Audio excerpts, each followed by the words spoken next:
No Resposta Católica de hoje, gostaríamos de responder a pergunta se, por acaso, Jesus algum dia desprezou Nossa Senhora. Existe uma passagem das Sagradas Escrituras, que é São Mateus capítulo 12, versículos de 46 a 50, onde parece que Nosso Senhor faz pouco caso da sua mãe. É aquela passagem conhecida, onde alguém diz: olha, a tua mãe e os teus irmãos estão lá fora e querem falar contigo. E Jesus responde: quem é minha mãe? Quem são meus irmãos? Parece que nesse momento Jesus despreza Nossa Senhora.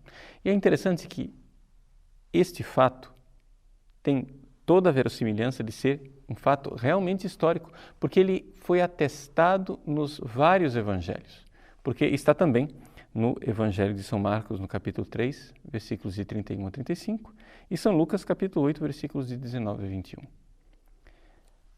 A primeira comunidade cristã, se ela fez questão de trazer em 3 evangelhos essa passagem, é porque realmente ela é histórica. Mas o que quis dizer Nosso Senhor com isso? Bom, em primeiro lugar, eu não creio que seja possível nós dizermos que Jesus está desprezando a sua mãe. Porque quando Jesus se encontrou com o jovem rico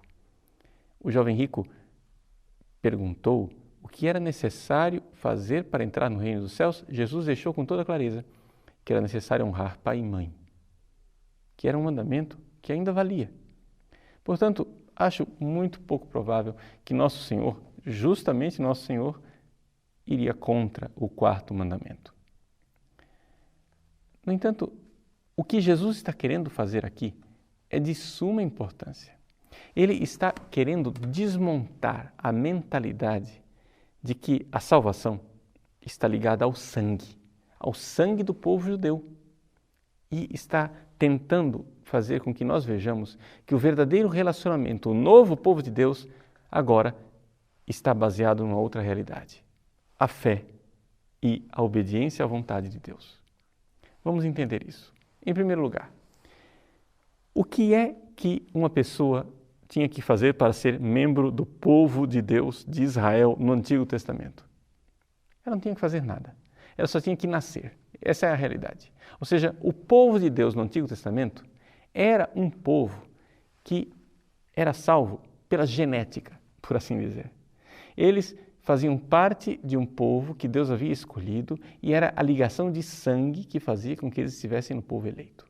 É evidente que Deus celebrou uma aliança com esse povo e esperava deste povo a fidelidade a esta aliança. No entanto, a fidelidade de Deus era ainda maior ao povo e aqui havia uma certa presunção.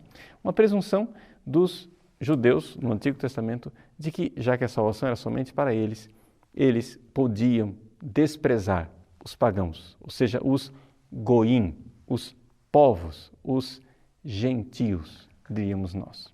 Em grego, os etnoi. Nós vemos isso claramente no próprio Evangelho de São Mateus, alguns versículos antes desse episódio que nós estamos analisando. Jesus diz assim, que uma geração perversa e adúltera busca um sinal, mas nenhum sinal lhe será dado. Uma geração perversa e adúltera.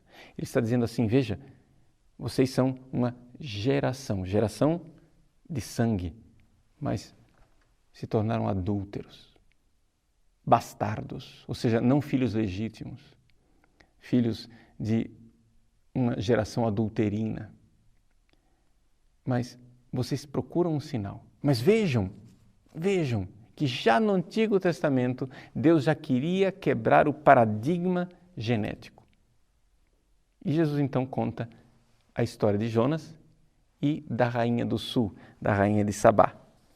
Veja só, ele diz assim, que o profeta Jonas, ele pregou para os ninivitas. Mas por que o profeta Jonas não queria pregar para os ninivitas? Porque ele sabia que os ninivitas eram gentios, eram gente que não pertencia ao povo de Israel. Como é que Deus agora vai salvá-los? Ele queria ver que aquela cidade se destruísse mesmo. No entanto, Jonas prega, os ninivitas se convertem e Jesus diz assim, no dia do juízo, os habitantes de Nínive se levantarão juntamente com essa geração e a condenarão. Vocês são judeus, Vocês têm a raça eleita, vocês têm a genética, vocês têm o sangue. Sim, mas os ninivitas que não têm nada disso julgarão vocês porque eles se converteram. E aqui, se eles ouviram Jonas, aqui está quem é maior do que Jonas. A mesma coisa a rainha de Sabá, ou seja, a rainha do sul, da Etiópia. Trata-se de uma rainha negra, uma rainha etíope, que não pertencia ao povo de Israel de forma alguma. Essa rainha ouviu a sabedoria de Salomão e veio, se submeteu a essa sabedoria. Mas aqui está quem é maior do que Salomão. Jesus está, portanto, escandalizando os judeus que estão ao redor, dizendo, gente, o negócio aqui não está mais vinculado ao sangue, mas à fé. Os ninivitas creram na pregação de Jonas. A rainha de Sabá, ela ouviu a sabedoria de Salomão. Pois bem, é dentro deste contexto que então se compreende a realidade de Jesus mostrar quem é a sua nova família. Jesus diz assim: quem é minha mãe e quem são os meus irmãos? Aqueles que estão ligados a mim com vínculo de sangue? Pois bem, o fato é o seguinte: minha mãe e meus irmãos são aqueles que fazem a vontade do meu Pai que está no céu. Esse é meu irmão, minha irmã e minha mãe. Agora, nós com Jesus fazemos parte de um novo povo de Deus. O novo povo de Deus não está baseado mais no sangue, mas baseado na fé. E isso quer dizer que Nossa Senhora, a Virgem Santíssima, ela é honrada não tanto por ter dado a carne ao Salvador, mas por ter concebido a Ele na obediência. Eis aqui a serva do Senhor, faça-se-me conforme a tua palavra, a tua vontade. Isabel olha para ela e diz, bem-aventurada aquela que acreditou. E é por isso que esta passagem do Evangelho, vejam só, justamente esta passagem do Evangelho sempre foi usada pela Igreja para as missas em honra de Nossa Senhora. A Igreja Católica, ela poderia pegar esta passagem do Evangelho, varrer para debaixo do tapete e escondê-la, de tal forma que ninguém se desse conta de que ela existe. No entanto, a nossa atitude ao longo dos séculos foi exatamente o contrário. Se vocês forem pegar o missal de São Pio V, o missal que se celebrava até a reforma litúrgica de 69, vocês vão encontrar que nas missas votivas de Nossa Senhora, o Evangelho que é proclamado é exatamente este.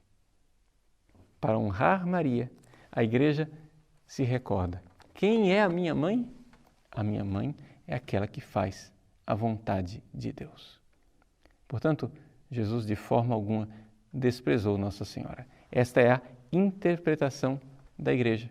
A Igreja que nos dá a Bíblia, nos dá também a interpretação. Se você gostaria de ter respondido a sua dúvida também a respeito dessa história de irmãos de Jesus, quem são os irmãos de Jesus, pode acessar o nosso site e irá encontrar ali também uma resposta católica a respeito dos irmãos de Jesus e quem são esses irmãos.